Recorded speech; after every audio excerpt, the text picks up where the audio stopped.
It began with a whisper that should have been impossible.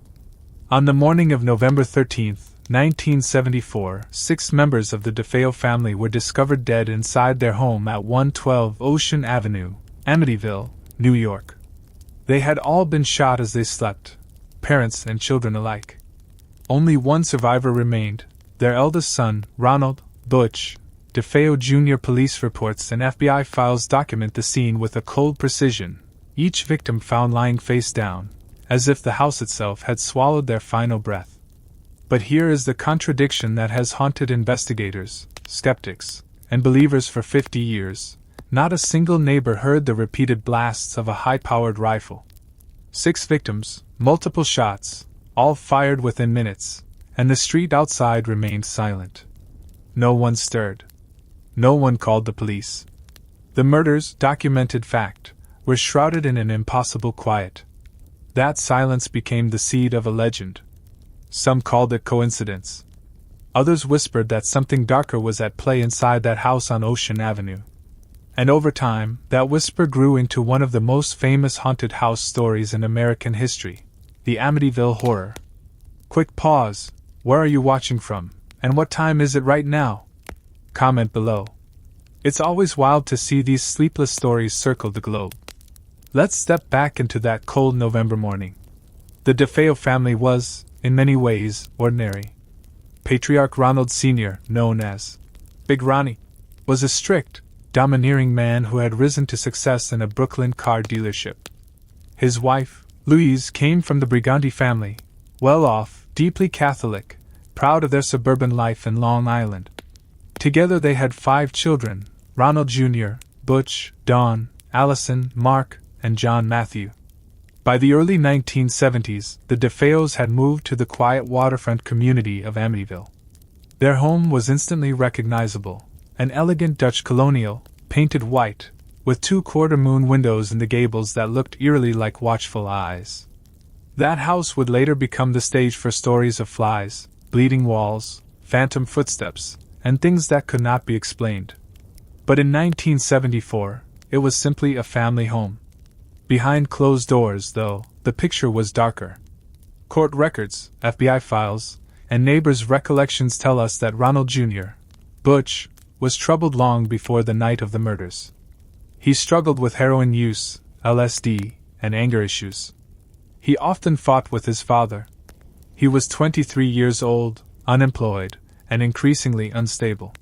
His friends described him as volatile, someone who bragged about violence, and carried a gun at all times. Some accounts even suggest he had been planning something for weeks, if not months.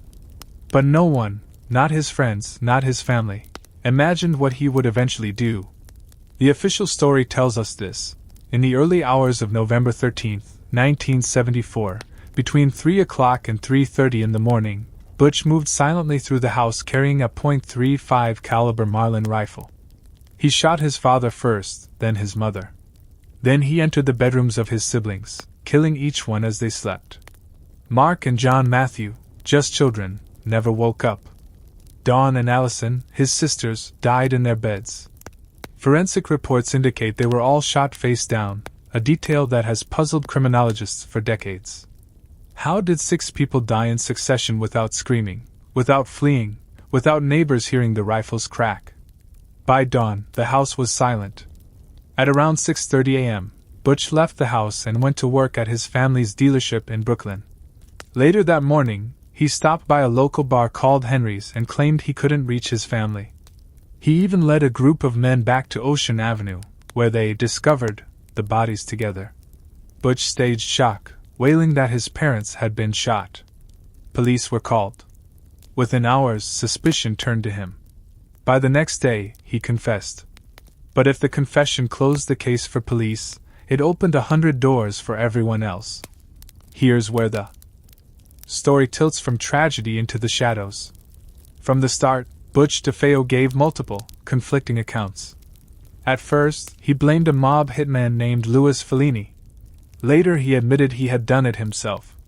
Still later, he claimed his sister Dawn had helped him, then that he had killed her accidentally in a struggle. And in the years that followed, he would sometimes say he heard voices commanding him to kill. Each version twisted the story further, like a rope fraying strand by strand. The contradictions left gaps, and those gaps became fertile soil for something darker to grow.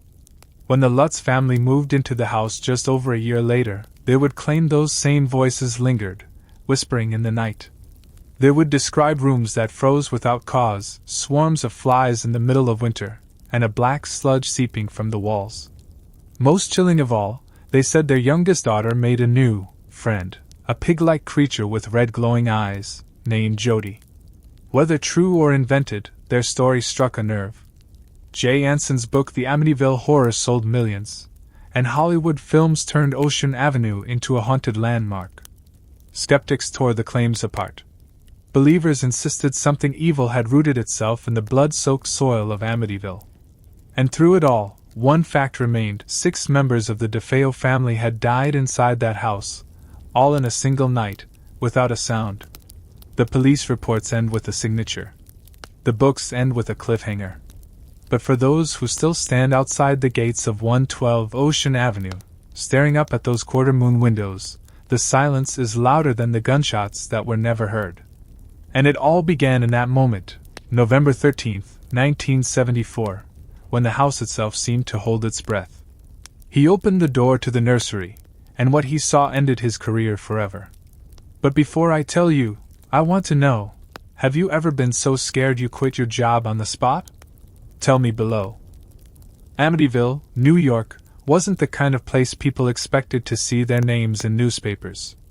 In the 1970s, it was a sleepy village on the south shore of Long Island, fishing boats on the bay, tidy lawns, Catholic churches with bells that marked the hour. Families came here to escape the city's noise, believing suburbia promised safety, routine, and silence. And at the heart of that quiet promise stood a striking Dutch colonial on 112 Ocean Avenue. Painted white, 2.5 stories tall, its distinctive quarter-moon windows peered out at the street like unblinking eyes.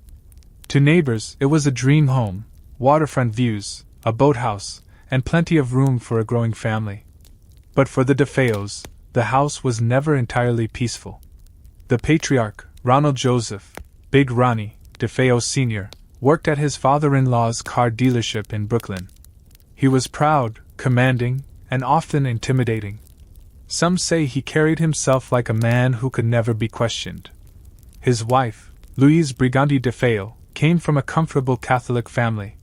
She was warm, quieter than her husband, but deeply loyal to him, even when neighbors overheard the shouting matches that sometimes spilled out of the home.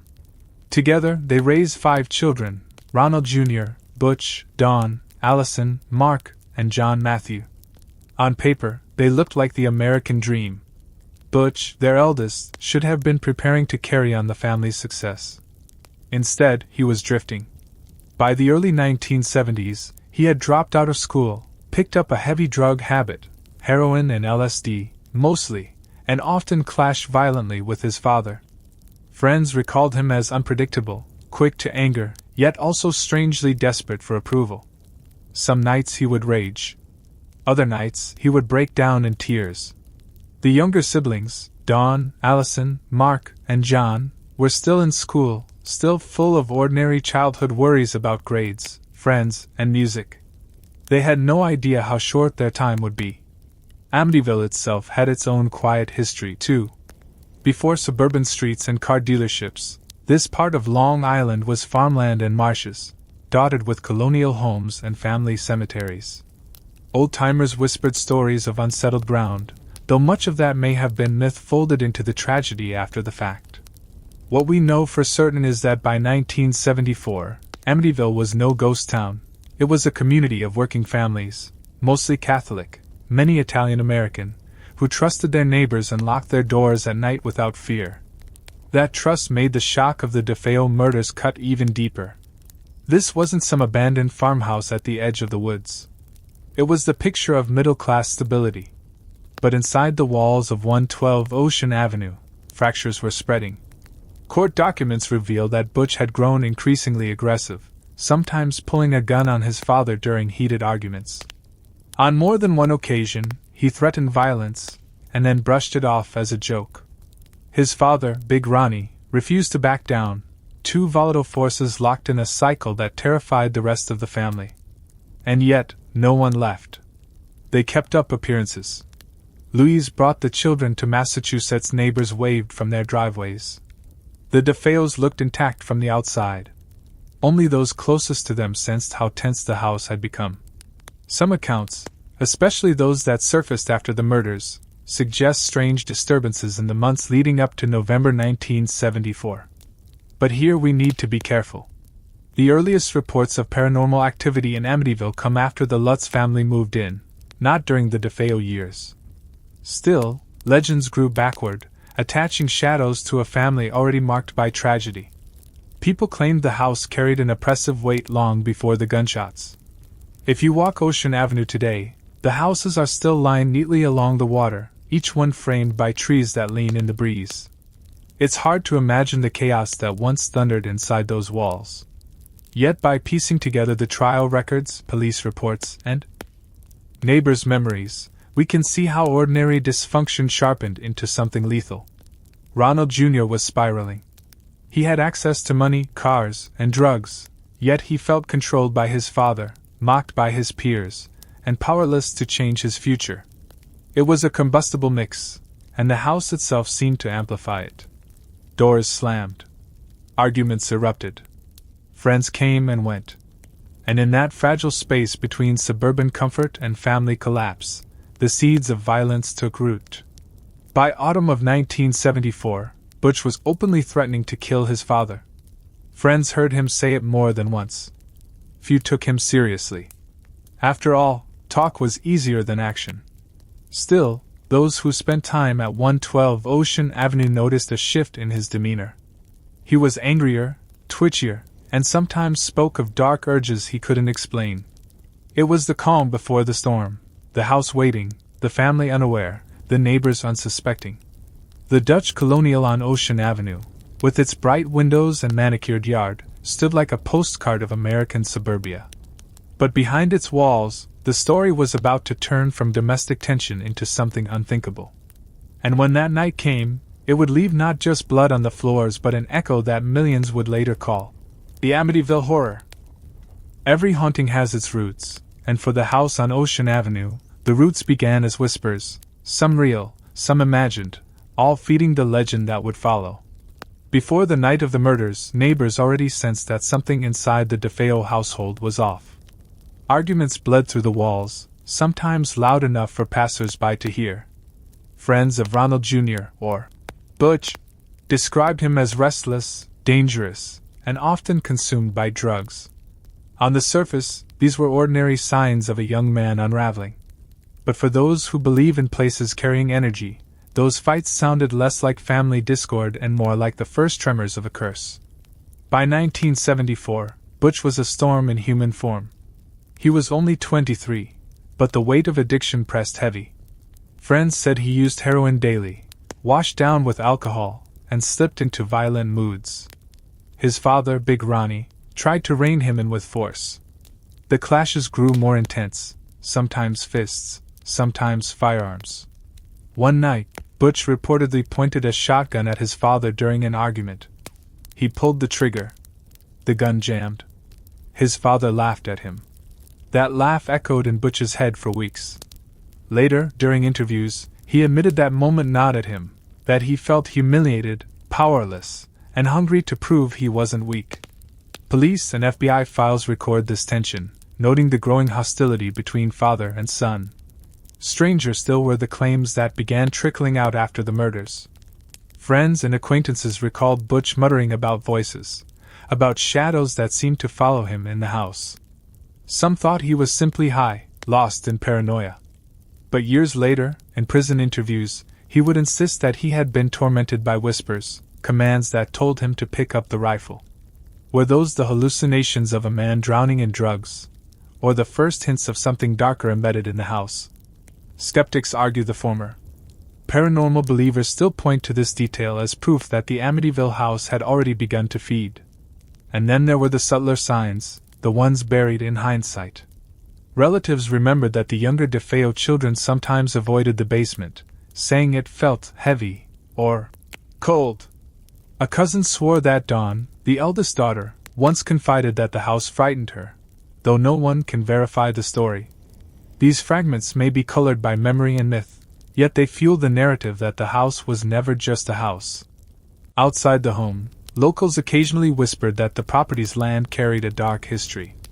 Old Long Island tales spoke of native burial grounds and colonial violence, claims often recycled in haunted house lore. Historians note little evidence, but the legend still clings. After all, stories rarely need proof to take root. The most chilling foreshadowing came in Butch's own words. In the weeks before the murders, he reportedly told a friend, "If I kill my family, they'll never know what hit them." At the time, it sounded like reckless talk, the kind of shock value statement a drugged-up 20-something might make. No one called the police. No one warned his parents. The threat drifted into the night.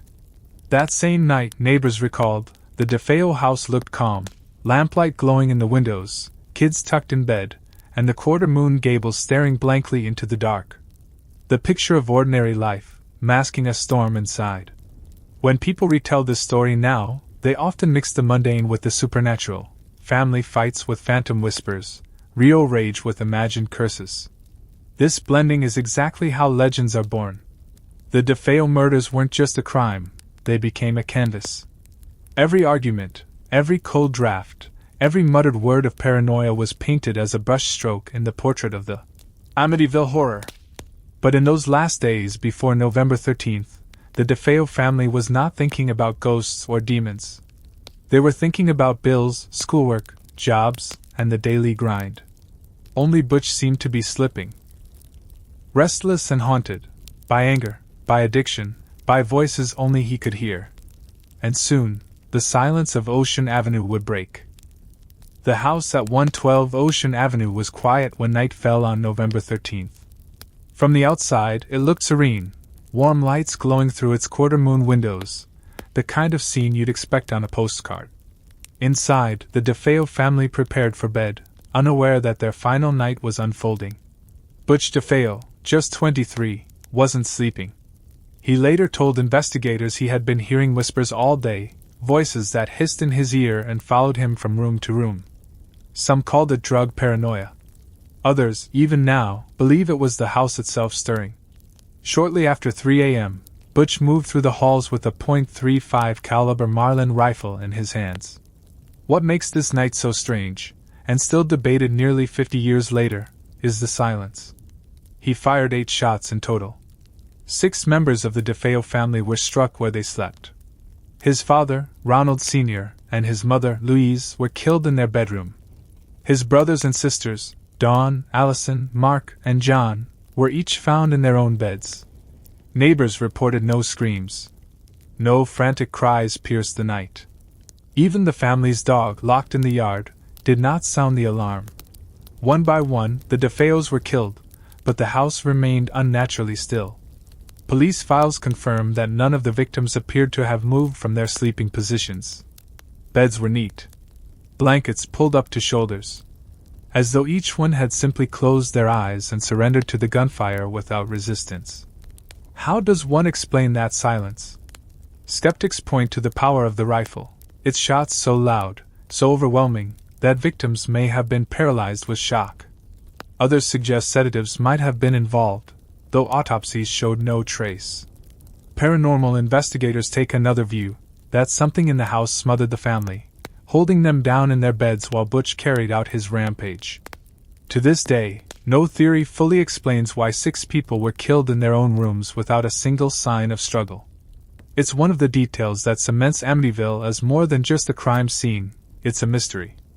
After the murders, Butch showered, changed clothes, and headed to work as though nothing had happened. He later returned to the house, staged a discovery with friends, and finally called police claiming his family had been killed by an unknown intruder. At first, detectives considered his story, but the inconsistencies piled up fast. No forced entry. No signs of robbery. And when the timeline tightened, it became clear Butch himself was the only possible killer. Within a day, he confessed. Though, even in confession, his story wavered. Sometimes he claimed mobsters did it. Sometimes he claimed voices forced his hand. Other times he said his sister Dawn pulled the trigger before he turned it on her. But the final record stands. Butch DeFeo was charged with 6 counts of second-degree murder. That night, the house changed forever. 6 lives ended within its walls, and the stillness that surrounded those murders became the first spark of what would become the Amityville Horror. How does a family of 6 die in their beds to the sound of gunfire, and not one person wakes to fight, to flee, or even to scream? The silence of that night still echoes. And it's that silence that transformed a brutal crime into a haunting that refuses to fade. Morning broke over 112 Ocean Avenue with flashing police lights cutting through the autumn fog. The murders of the DeFeo family hit Amityville like a thunderclap. Detectives moved through the house carefully, cameras clicking, chalk marking the beds where each body still lay. The images would later become public, grainy, haunting photographs of a family cut down in their sleep. For the police, this was first and foremost a homicide investigation. They gathered evidence, spent cartridges, blood spatter, the rifle itself. They noted the order of the killings, the neat arrangement of the victims. They wrote, again and again, the same word in their notes. Asleep. That word became the riddle. How could 6 people be shot in separate rooms, and none of them stir? Even seasoned officers admitted the scene unsettled them. Some muttered that it felt wrong, as if the house itself had been holding its breath. Within hours, suspicion turned toward Butch DeFeo. His story of mob assassins didn't line up. No signs of forced entry, no valuables missing. When he confessed, the case was technically solved. But in Amityville, questions lingered. Forensic experts confirmed no sedatives or drugs were found in the victim's systems. No soundproofing in the house. No explanation for the silence. Even the coroner struggled to reconcile the lack of defensive wounds. These gaps left room for whispers. And whisper they did. Reporters swarmed Ocean Avenue. Local newspapers printed lurid headlines about the family slaughter. Radio hosts speculated wildly, and by evening, the story had traveled across the country. The DeFeo house was no longer just a crime scene. It was becoming a stage. It was during these first days that the paranormal connection began to creep in. Friends told investigators about Butch's claims of voices, shadows, whispers urging him on. One officer, off the record, admitted the house felt heavy during the walkthrough, though he refused to elaborate. Paranormal enthusiasts later seized on these fragments as evidence that the murders were not just a matter of drugs and rage, but of something darker. Historians note that in 1970s America, the public appetite for the supernatural was strong. Movies like The Exorcist had primed audiences to see demons in suburban shadows. When word spread that Butch had claimed, "The devil made me do it," the story meshed seamlessly with the cultural moment. The house on Ocean Avenue wasn't just where a crime happened, it was now being whispered about as cursed. Neighbors told stories, too. Some said they heard the family dog barking endlessly in the early hours but felt something unnatural about it. Others insisted they had seen figures moving in the windows after the murders, though the house was empty. Whether these were genuine sightings or tricks of grief and gossip, they poured gasoline on the fire. Soon, Ocean Avenue was not only a crime scene but a pilgrimage site. Curious locals slowed their cars, staring at the quarter-moon windows as if waiting to see something stare back. And it wasn't just the public watching. Paranormal investigators began to circle. Though it would be a year before the infamous Lutz family moved in, the seeds of the haunting had already been planted in the minds of many. The police closed their files. The court prepared for trial. But in whispers and speculation, another trial had already begun, the trial of the house itself. And here's where I'll pause for a moment, because I want to know what you think. If you lived in Amityville back then, would you believe the police's explanation that this was only a drug-fueled crime? Or would the silence of that night convince you something else was at work? Tell me in the comments. I read them all. The trial of Ronald, Butch, DeFeo Jr. opened in October of 1975, less than a year after the murders shook Ocean Avenue. On paper, it should have been straightforward: a confession, a murder weapon, and a house full of victims. But nothing about this case was simple. From the start, the defense framed Butch as a man unraveling, haunted not just by drugs and violence, but by forces unseen. His attorney, William Weber, made a bold claim: Butch had been driven by voices. He argued his client was insane, unable to control his actions, a vessel for something darker.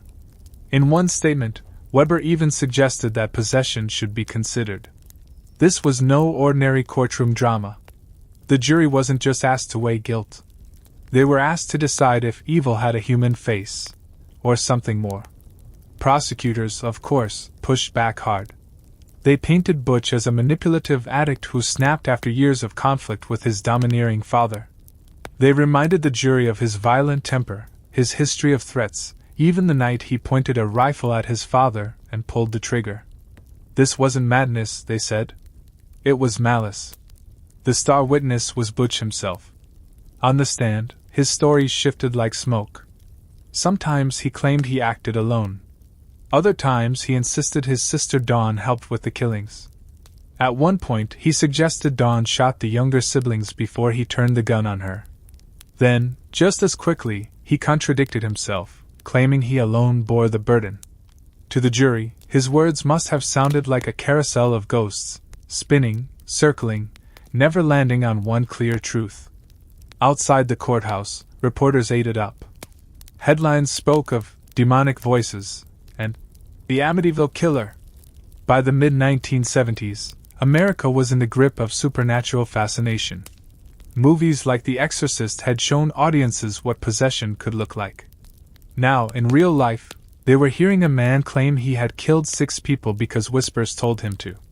The line between courtroom testimony and horror story blurred. Was Butch trying to dodge responsibility, or was he genuinely haunted? Psychiatrists testified on both sides. The defense's experts argued he suffered from a dissociative disorder, claiming he lived in a fantasy world and couldn't distinguish reality from delusion. The prosecution's psychiatrists disagreed, saying he was fully aware of his actions, just cruel and calculating enough to carry them out. In the end, the jury sided with the prosecution. On November 21, 1975, Ronald DeFeo Jr. was convicted of 6 counts of second-degree murder. His sentence: 25 years to life on each count. But here's where the trial left something behind. Even though the verdict was clear, Butch was guilty, the whispers he spoke of lingered. The courtroom couldn't lock them away. The press couldn't let them die. And the people of Amityville, watching from their quiet suburban streets, began to wonder if the house itself was to blame. Because once the trial ended, the DeFeo murders could have faded into history. Instead, they set the stage for something much larger: the arrival of the Lutz family, and the birth of the Amityville Horror. Just over a year after the DeFeo murders, the house at 112 Ocean Avenue found new tenants. On December 18, 1975, George and Kathy Lutz moved in with their 3 children, Daniel, Christopher, and Missy. They were seeking the suburban dream: sunlight on the lawn, quiet evenings, the promise of a fresh start. But the house had its own ideas. The Lutzes were immediately unsettled. George, a real estate broker, later described feeling a heavy, oppressive energy the moment he crossed the threshold. Kathy, a mother, felt a chill that went straight through the house. And the children, well, they spoke of shadows moving in ways that defied logic, of a feeling that someone, or something, was always watching. Their first night was deceptively calm. The house smelled of fresh paint and pine cleaner.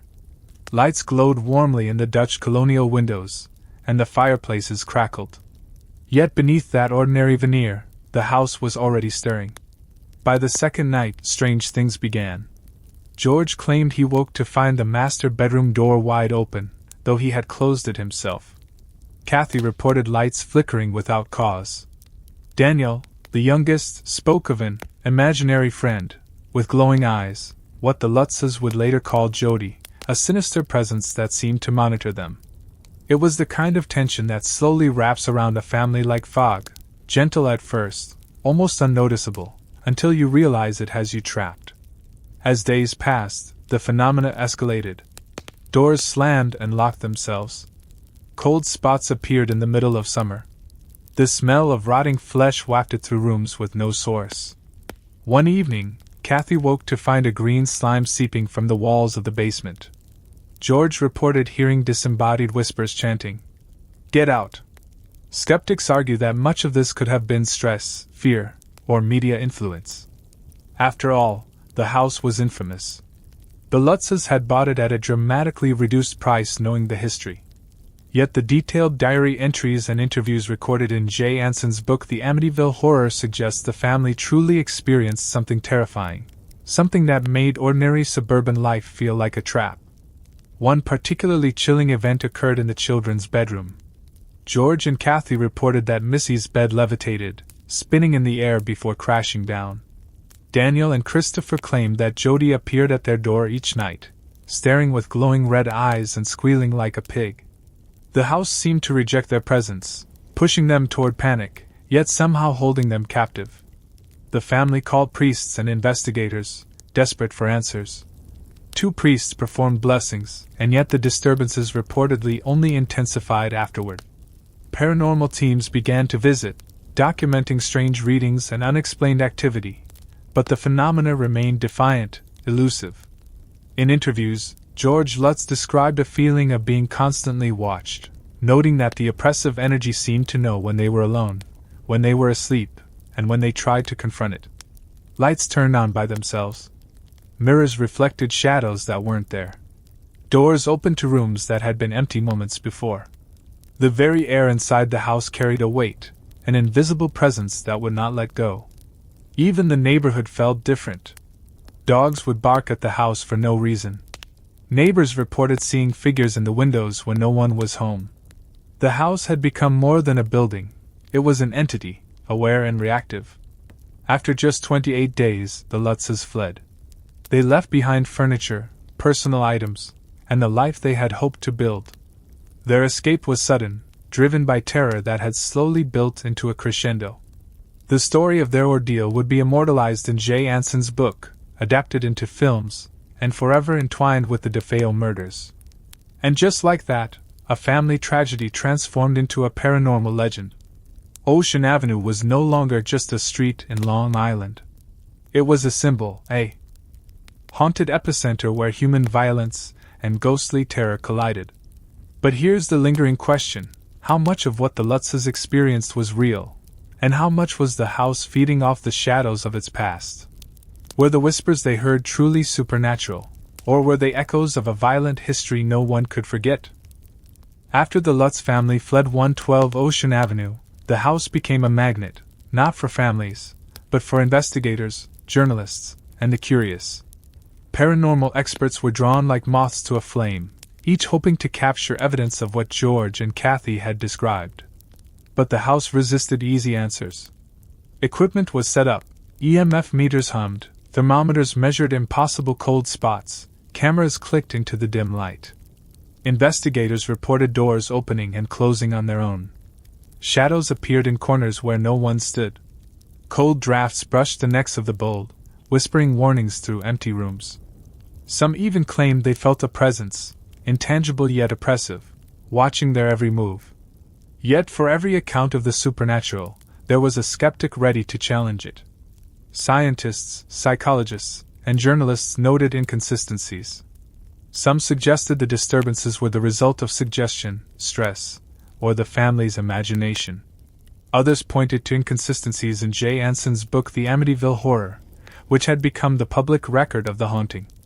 Critics highlighted details: the timing of the events, discrepancies in the Lutz's testimony, and the family's apparent desire for media attention. Skeptical researchers argued that the story was enhanced, or even manufactured, to create a compelling narrative. Despite this, some evidence seemed harder to dismiss. Investigators reported unexplained temperature drops, strange shadows, and mechanical anomalies, lights turning on and off without cause. Photographs taken at night captured odd shapes, indistinct but suggestive of something watching. EMF readings spiked in certain rooms, particularly those associated with the children's experiences. Paranormal teams argued that these patterns suggested a presence with intelligence, capable of interacting with both the environment and the family. The house itself, they claimed, was a kind of psychic trap, amplifying fear and feeding off human energy. Then there were the priests who visited, attempting blessings. Their rituals reportedly had mixed results. Some claimed brief relief, only for disturbances to resume or intensify afterward. These events added to the house's mystique. If a blessing could not banish it, could it be truly supernatural? Neighborhood testimony added another layer. Locals told stories of dogs barking at unseen figures, lights flickering in empty rooms, and sudden chills in the dead of night. For many, these were minor oddities, but in a house with a history of violent death, even minor oddities became significant. Skeptics and believers alike agreed on one thing: the house had a reputation now that refused to die. Newspapers, TV specials, and documentaries kept the story alive, each adding a layer of interpretation. The combination of the DeFeo murders, the Lutz family's claims, and the ongoing investigations created a narrative that blurred the line between true crime and paranormal legend. Even today, teams return to 112 Ocean Avenue, attempting to capture proof of the inexplicable. Some report nothing. Others claim experiences eerily similar to those of the Lutzes. The house, it seems, keeps its secrets closely, revealing them selectively to those who dare enter. And here's a question that continues to haunt investigators and casual visitors alike. How much of what was reported can be traced to fear, history, and suggestion? And how much is the house itself, actively shaping the reality of those inside? For decades, 112 Ocean Avenue has been more than a house. It's a story, a legend, a container for fear. Beyond the Lutzes and investigators, dozens of individuals have stepped through its doors, leaving behind accounts that blur the line between imagination and reality. Some of the earliest eyewitnesses were the neighbors who watched the Lutz family flee. They reported seeing shadows moving inside the house long after the lights had gone out. One neighbor, who asked to remain anonymous, described a shape in the upstairs window, like a person standing silently, staring. They tried to convince themselves it was a trick of the moonlight. But when similar sightings continued over several nights, unease settled over the street like fog. Journalists and paranormal enthusiasts who have entered the home recount the same chilling patterns. One investigative team reported a sudden drop in temperature in the children's bedroom, where Daniel and Christopher had once claimed to see Jody, the pig-faced entity. EMF meters spiked inexplicably. Recording equipment picked up faint whispers, impossible to trace to any human source. Other accounts are quieter but no less disturbing. A photographer visiting the house in the 1980s swore that his camera's flash revealed faces in mirrors where no one was standing. He later reviewed the film, seeing only indistinct shapes, but shapes with clear eyes, looking directly at him. Former employees of real estate agencies that handled the property added another layer. They reported that no buyer ever stayed long. Some claimed doors would lock unexpectedly. Others said the feeling of being watched was so intense that potential tenants walked away before signing papers.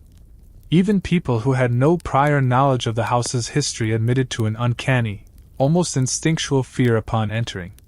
Perhaps the most haunting testimonies come from those who claim to have had fleeting physical contact with the entity. One paranormal investigator told of a cold hand brushing against his shoulder while recording in the basement. Another described being pushed back as if by an unseen force while photographing the master bedroom. The common thread in nearly all these accounts: an intelligent presence, aware of those who enter, capable of instilling fear, manipulating objects, and leaving lingering sensations that defy explanation. Critics argue that such testimonies are unreliable, often colored by expectation, rumor, and the sensational history of the house. Skeptical scientists point out that anxiety, suggestion, and media influence can create vivid perceptions of paranormal activity. Yet even with doubt, the sheer number of independent reports cannot be ignored. Some visitors speak of the energy itself, the oppressive weight, the sense of being observed, the cold that hugs your bones. Others describe whispers, lights flickering in rhythm with their heartbeat, objects moving slightly out of place. In each case, whether you believe or not, the experience leaves a permanent mark. The legend of Amityville has also extended beyond direct witnesses. Paranormal enthusiasts have reported disturbances and objects removed from the house. Photographs, furniture, even small personal items reportedly carried residual energy. People who interacted with these objects described chills, sudden anxiety, and shadows in peripheral vision.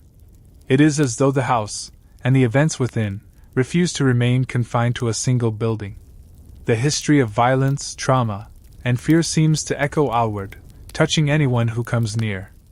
And now, the question that lingers in every whispered account: if the house is aware, if it responds to fear, then is it possible that the evil within 112 Ocean Avenue was not just a force of its past, but something still alive today, watching, waiting, and remembering every visitor? Even decades later, the DeFeo house at 112 Ocean Avenue continues to leave its mark, both on those who enter and on the objects it touches. While eyewitness accounts stir the imagination, the tangible artifacts and lingering evidence are what make the legend so difficult to ignore. Some of the first pieces of evidence were simple photographs taken during investigations. Shadows in hallways, lights captured at odd angles, faces reflected in mirrors, each image telling a story that the human eye might not immediately perceive. Paranormal teams insist these weren't tricks of the camera. Skeptics argue differently, yet even the most hardened critics admit there is something unusual in the composition of certain photos. Objects from the house carry an eerie reputation as well. Furniture, books, and personal items removed from the property have reportedly caused fear and unrest in their new homes. Investigators recount items inexplicably moving, objects turning cold to the touch, and even strange scratches appearing overnight. One small desk, once in the children's bedroom, was said to emanate a heavy feeling, prompting its new owner to return it. It's as if the house imprints its presence onto the things it contains.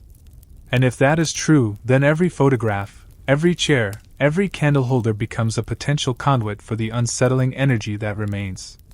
Even more perplexing is the so-called Amityville curse, attached to photographs and recordings. Paranormal enthusiasts have claimed that audio devices pick up faint whispers that were not present during recording. Others say that video footage contains movements too subtle to see at the time, shadows shifting in ways that defy physics, small objects appearing displaced frame by frame. Whether these phenomena are the result of supernatural forces or psychological suggestion remains debated. Yet the consistency across independent investigations is striking. In addition to objects, the house itself has left its mark. Reports of cold spots, electrical malfunctions, and doors locking on their own persist to this day. People visiting the site, whether investigators, thrill-seekers, or curious neighbors, often report the same heavy sensation, a pressure on the chest, or the unmistakable feeling of being watched. Some claim even the soil around the property holds residue of past events. Dogs react aggressively to certain areas, children hesitate to play on the lawn, and some long-term neighbors refuse to set foot near the front door. For all its suburban calm, the house radiates unease. Paranormal researchers argue that these artifacts and effects suggest an intelligent haunting, one that interacts selectively with human perception. They point to repeated patterns, objects moved, shadows in consistent locations, and recordings capturing similar anomalies each time investigators enter. Skeptics counter that these are coincidences, amplified by storytelling and cultural expectation.